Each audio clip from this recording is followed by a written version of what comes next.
DNA stock analysis and DNA stock prediction.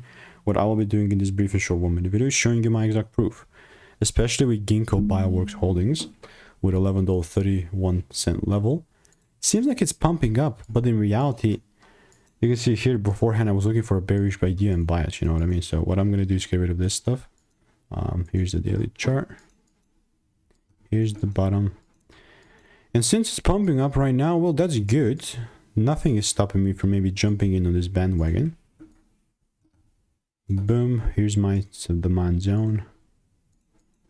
And if it does not pull down and gives me any sort of shift, then I guess I'm not buying. Simple. Simple. And in the meantime, all I'm doing is I'm waiting.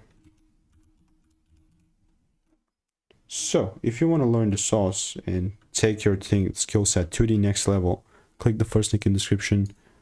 Risk-free, you know, 1,200 people have tried it. All 5-star reviews. You cannot find anywhere else, you know, because it's just only me doing it. Goodbye and enjoy it the way that I'm doing it.